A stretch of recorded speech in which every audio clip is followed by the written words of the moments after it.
So We have the link already. All right. Yeah. So greetings, people. Wait. Chill, man. Okay. Chill. Okay. Chill. Wait. I'm gonna see the health. Do you watch the WAN show by Linux Tech Tips? Yeah, I they listen have to it this- as a podcast on the device.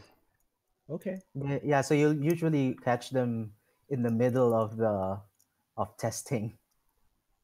Next Like, time. are we on? Are we on? We're on. We're on. Yeah. Yeah, On the share intro. links. We're on. All right.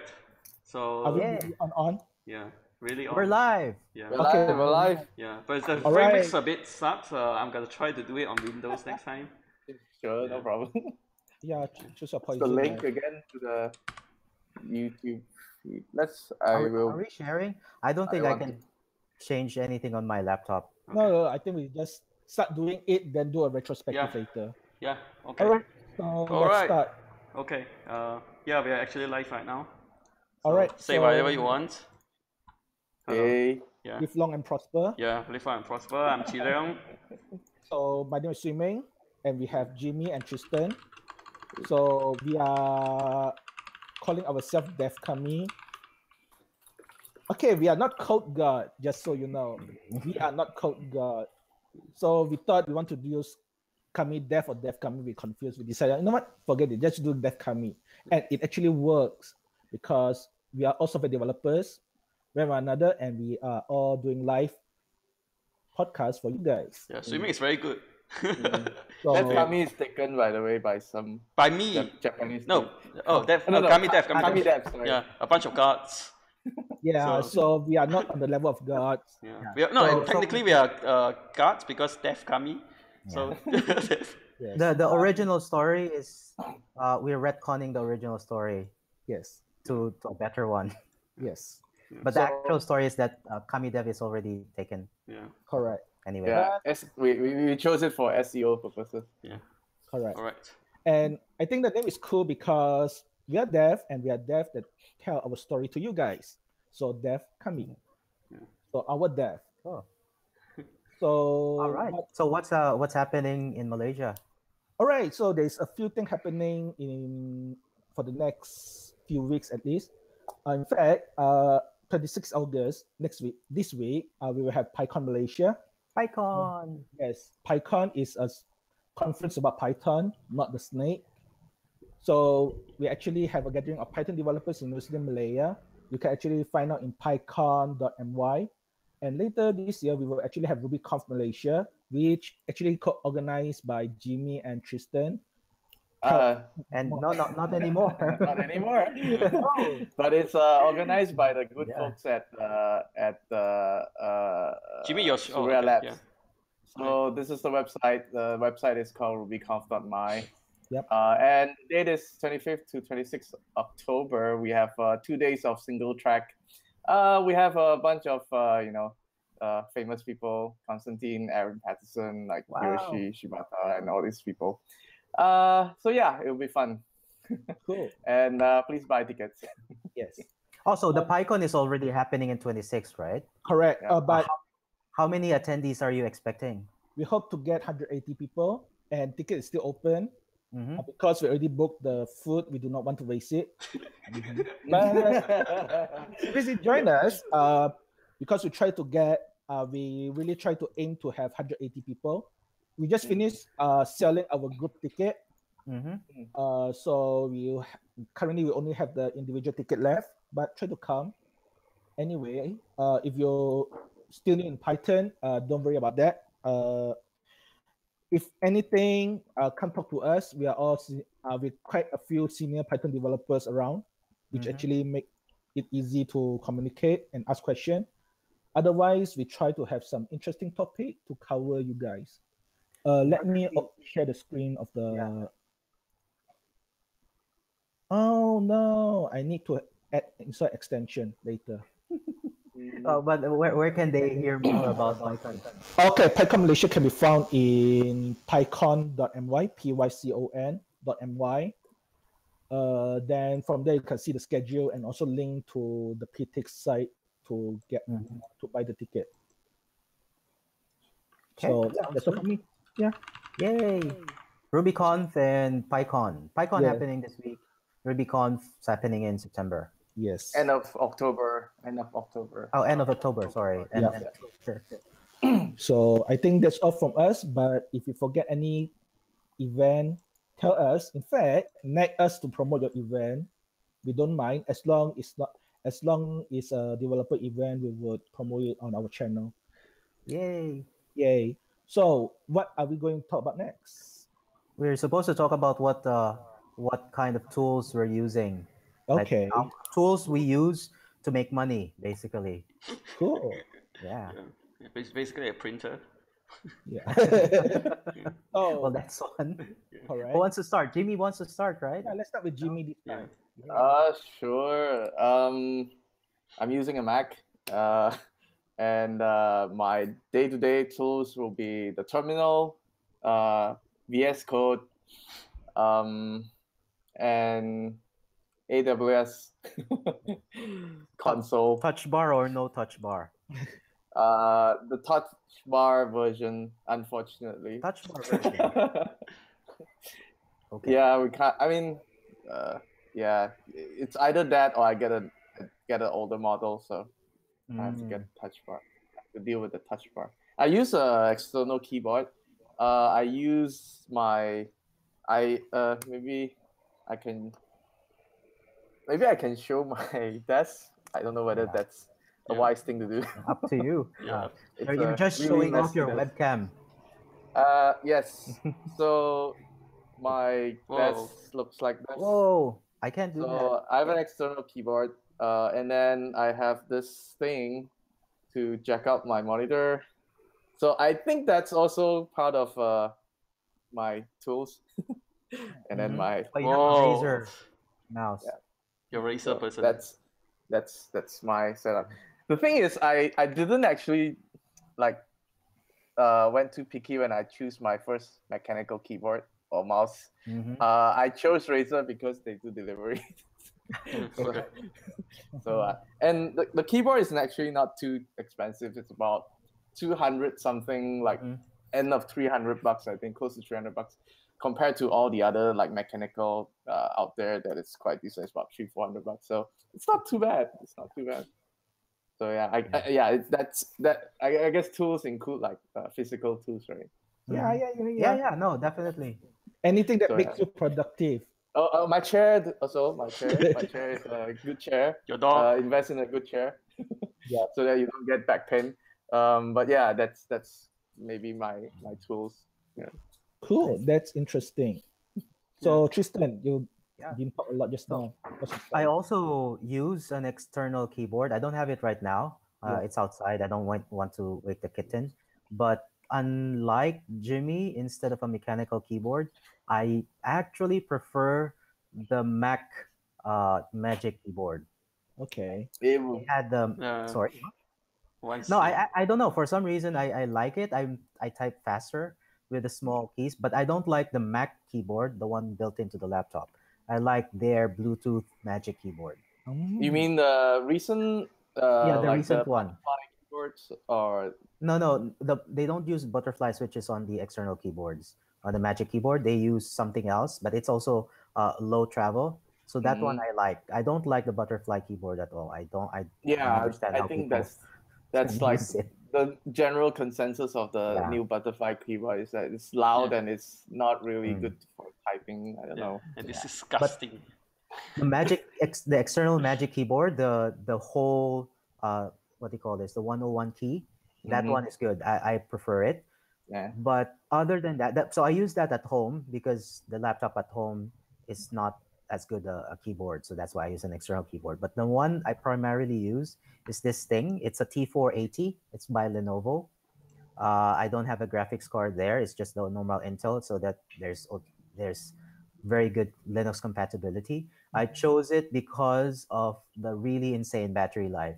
Like I have swappable batteries. Basically, I have like 3 batteries now, and for the whole day, I don't have to plug in. I just change the batteries without the unit actually turning off, because it has like an internal battery, 24 watt hours, and then you can just change the back of the the battery to 72 watt hours or something like that. So it's really good. I just carry them and I can be without a power plug for like 2 days maximum just by doing that. And aside from that, I don't really use a mouse. I prefer the trackpad because I don't like moving my hand from the keyboard back to the mouse and those things. So I prefer keeping it there. I use VS Code as well, and I've tried learning Vim. It doesn't really stick. I mean, I can use it. I'm just not fast as Same. I am with VS Code. I remember the shortcuts on VS Code more than Vim. Mhm. But did I you? think if you use Nuclide or if you develop in React a lot, I think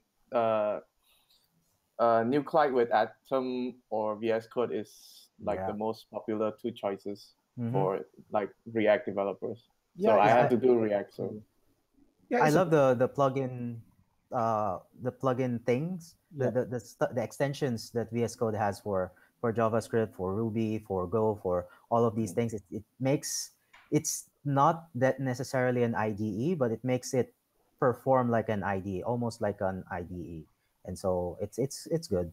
Yeah, And it's that's the aside good from mode. a framework for IDE. So they give yeah, you well, yeah, it's not just like because I used to do Java. Yeah. I did Eclipse. It's like it's the whole thing, right? Yes. That's an IDE. You run everything there. But when I started using Ruby, then I started with Sublime, and then now I'm with VS Code, and that's generally how I am. I used to use Atom, but it's slow, No, like until a yeah. point where I have to use something else, and VS Code came out. So Yeah. Yeah, VS And Code is very nice. I use Ubuntu exclusively. I haven't been using Windows for a few years now, Yep. except to play games because it's usually installed in my other laptop. That's a 1070 laptop, so that's when I use Windows. But here, like almost exclusively, I always use Ubuntu. I'm a convert to Ubuntu Budgie because Okay. Ubuntu GNOME is very slow on my laptop, Okay. but Ubuntu Budgie is just great. Yeah, so those are my tools. who is Coder Climber? Coder Climber. Hi, Coder Climber. Hello. We Okay. see Julian, you how on about the yours chat. first? How about your Ah. tool? Your tools of choice. Which chat are you looking at, Jimmy? The YouTube chat. Ah, Oh. interesting. Is there any other chat? No. I don't We're know. only streaming on YouTube, right? I thought Okay. someone went into the appear.in No. No, it link won't because be it's that not creepy. locked, right? Yeah. Yeah. I hit the link actually. I think Okay. everybody can get in. Okay. Yeah, it's not hard to figure out. So, Chilian, do you want to continue or you Yeah, want? let me do mine. It's a very brief one. I'm mainly nowadays I use VS Code a lot more. Yeah, Yeah. VS Code.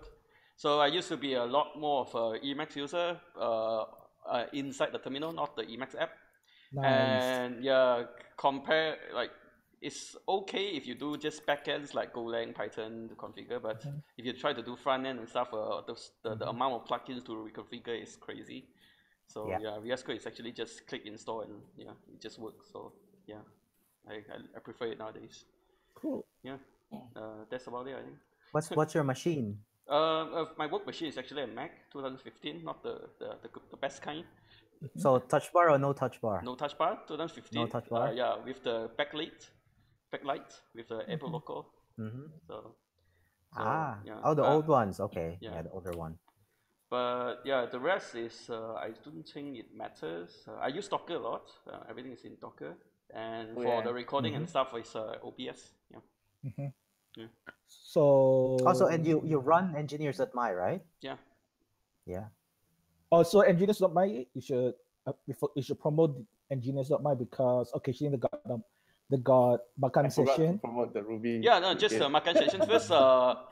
Engineers Mind is started as just a bunch of knowledge sharing or a meetup place like for people that technical people, especially for people that just started, because a lot of people like students or people that attended boot camps or they wish people that are interested, they want to discover each others, but there is no like like when you go to a meetup you only meet that kind of person.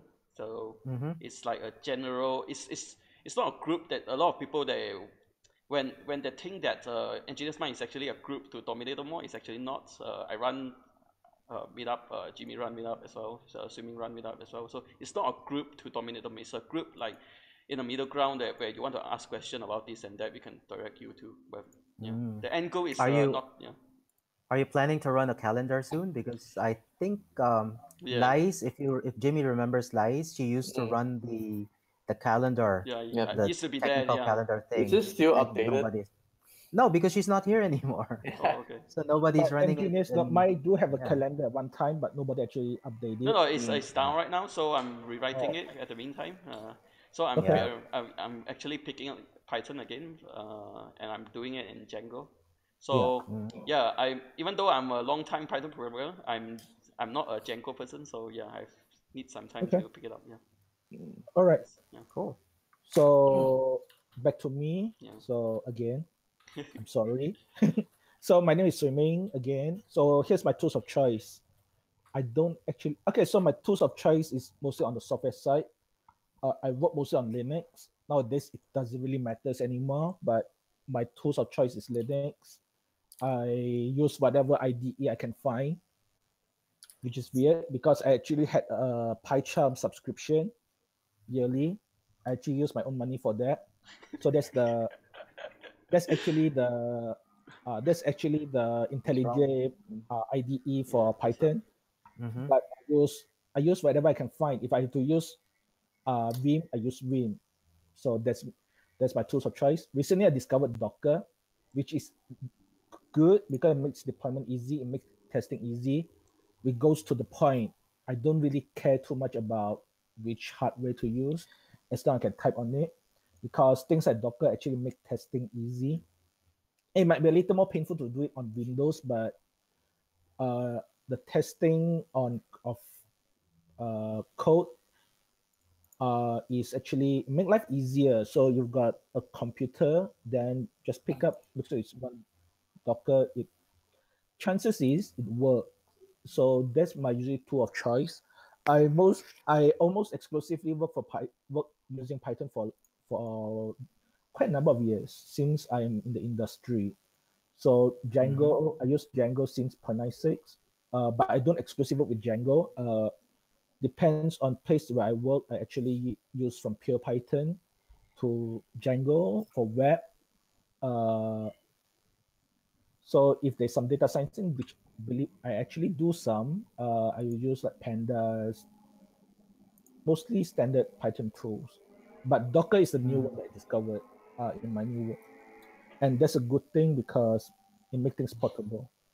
It makes a very good OS abstraction. So regardless of where you work at, as long as you don't mount and then those issues with volumes, then if you can develop on Windows and on Mac just fine for Linux stuff, and you don't have to like specifically compile these certain libraries to work on that particular. Wait until you do this use the containers for deployments, and then you have to learn Kubernetes and you have to learn. Well, it depends because believe it or not, yes, but it's a good start for good practices. So generally it's still okay. I find it still okay to deploy it, but then here's the catch. I deploy from Linux, so I'm using the command line. So, but that's just me. Finally, if I happens to have to develop on Windows, which I actually did for some time, then I would use Visual Studio Code because it just works easily on that platform. On Windows, development is a little more complicated, believe it or not. So as a result, for Python, I have to use Anaconda. It makes life easy on Windows. Then I had to use an IDE to make life easy. So the IDE would either be a PyCharm or Visual Studio Code. I'm more gravitated toward Visual Studio Code nowadays because Visual Studio Code is literally a framework for IDE. So it's a code. It's like imagine you got Notepad++, but Notepad++ doesn't do that much. So all you need to add more plugin. Now you get a Python IDE. Then you add another one. You get JavaScript or Vue or all that. Oh yeah. So back to front end. I discovered Vue. I think I might stick with it. I could be wrong, but I think it's possible I might stick with Vue. Yes. But I'm not sure because I got a lot of people that disagree with me. Vue, yeah, I Yeah, disagree. but you know, so I find that VS Code is like an interesting phenomenon because before it was Sublime Text or TextMate, right? Like Yeah. or like all of these big IDEs, and then VS Code came along. It's like a juggernaut. Almost everyone Yeah. is or Atom, and almost everyone is now switching to VS Code. And it's interesting how like what exactly got that running. Was it because Microsoft was making it, or was it because it's just so much easier? Atom is also open source. Why Yeah. is it For not the me, it's same? just like the speed of the project you load. Like Mm-hmm. in Atom, once you start having like more than a couple of plugins that do linting and do maybe if you are doing some other languages code referencing, it's gonna be super slow. Mm-hmm. And VS So Code is like so fast, like instantaneously you can get like traversing the file tree, like doing the file search in Atom. And in VS Code is like Atom, once you press the command, it takes like 2 seconds for the Yeah. thing to come out. In VS Mm-hmm. Code is always instantaneous for me, at least, no matter how big my project folder is. So yeah, Yeah, but so that's so you know actually the before I went to VS Code, I actually tried Vim just because of the speed of things that it Mhm. runs like the file tree and everything. Yeah. But then VS Code came out, so it's like my answer, my prayers are answered. I was having like doubts before switching to VS Code because it was also the file search thing, like because if you think VS Code's file search is instantaneous, Sublime Text is even faster than instantaneous because it's really that it's really fast, and that's what I really miss from Sublime Text. But the reason Mm, why I switched to VS Code is really about the extension, the availability of extensions. It's just true. so much easier um, to get the extensions for it. Like people are developing more for VS Code than Sublime Text. Plus, it's also so easy to transfer settings. Like there's this extension called Setting Sync. I just put it up on my gist, and then whenever I transfer machines or like I have to reinstall the operating system, I just get the settings from the gist. Everything gets Mm, recreated in my VS Code, like everything, yeah. all of my extensions, as etc., the theme, etc. So it's really good. It's interesting as well. Yeah. yeah. So Solar traditionally, Climber said that the open source Sublime Text development was stopped. That's the reason Sublime Apparently, Text is yeah. shitty. I don't know. so actually Microsoft is not stranger to IDE development. There's a Mm-hmm. reason why Visual Studio survived for so long. It's actually partly because it's actually pretty good. It's not Mm-hmm. cross-platform, but it's actually pretty good. So they make it. Everybody was shocked when they released Visual Studio Code to be cross-platform. So, but Microsoft is not a stranger to IDE development. They get the idea that you need speed and all that. Mm-hmm. I know Visual Studio is not the fastest thing on the planet, but it's productive, and that's the thing. Visual Studio Code is actually a good mix between an IDE and uh, and a text editor, right? So think about it. The reason why you want IDE is not for the speed. It's the fact that you can, with a shortcut key, you can start up, let's say, a Docker. Modern IDE can do that. With a free shortcut key, you will deploy to a server, integrate with your debugger. So actually, that's the whole point of having an IDE, really. And I don't, most of us won't be using debugger, but Visual Studio Code have a good integration for it. Something that you actually have to integrate very well if have to install the right plugin if you use Vim or find the right thing.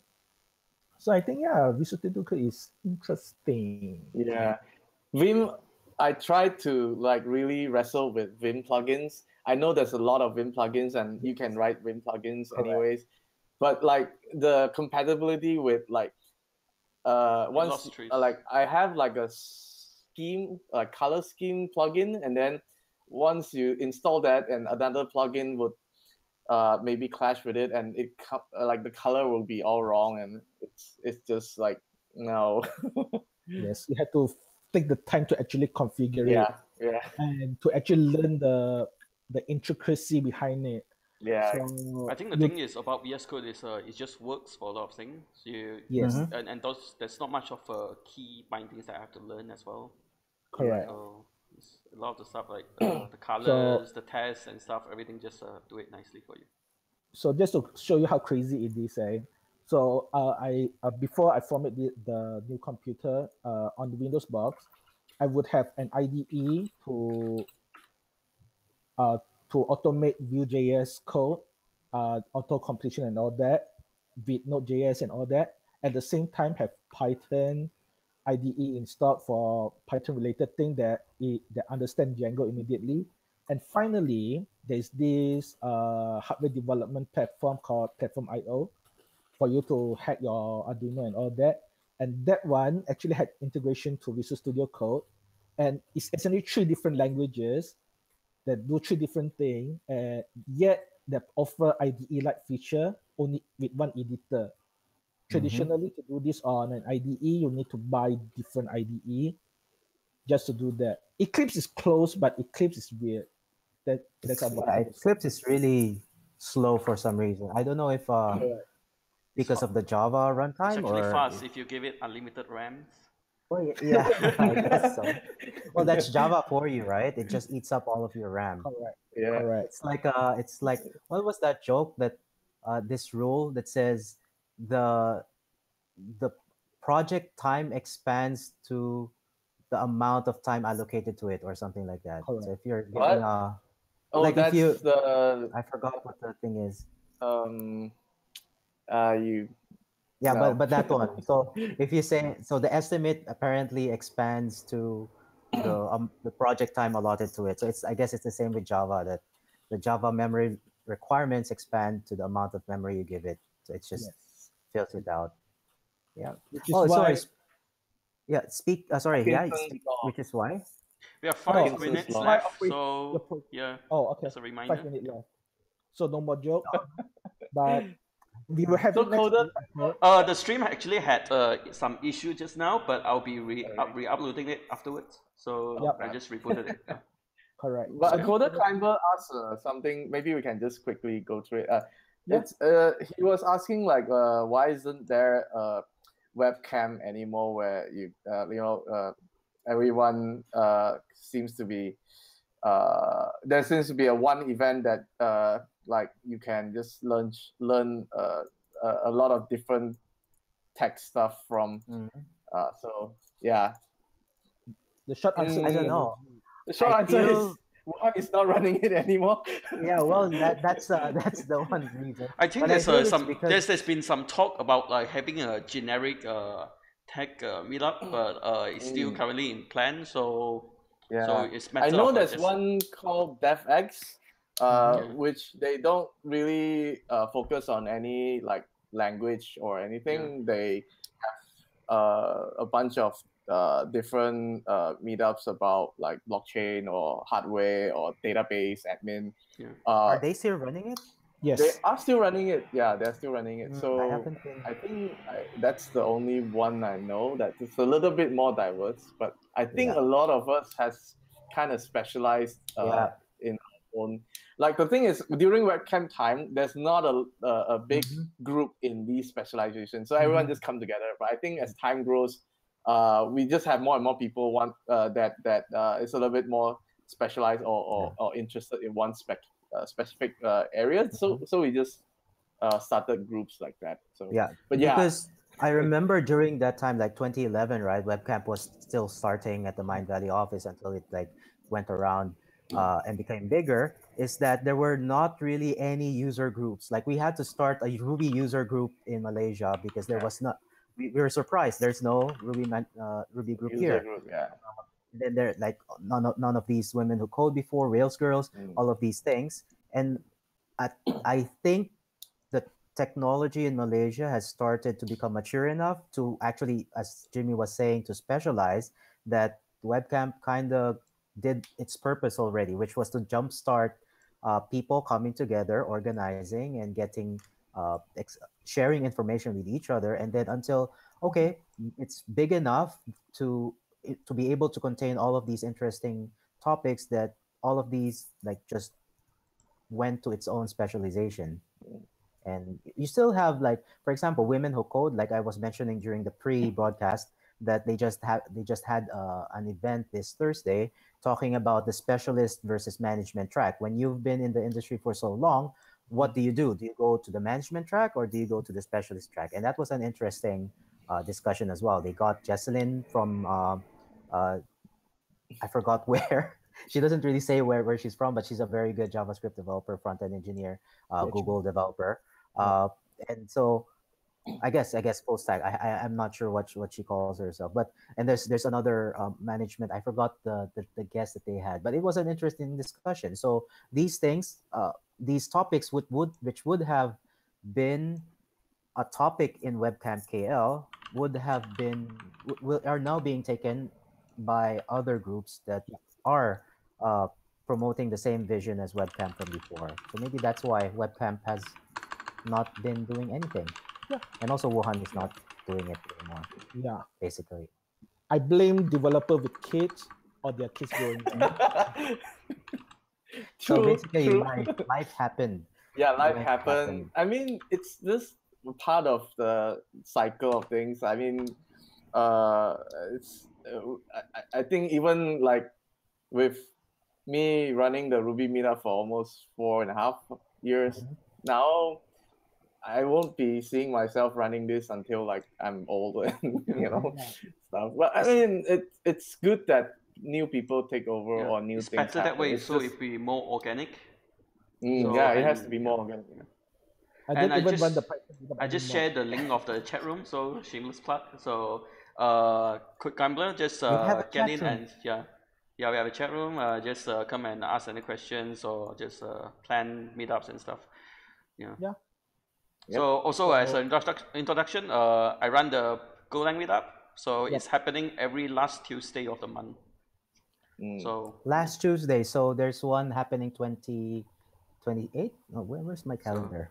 Last Tuesday last of Tuesday the month is of- 28. yeah, Yeah, it'll be that. 28. Yeah, I'll announce that. And there's a Telegram channel and also the Facebook group. Just look for Golang Malaysia. Yeah.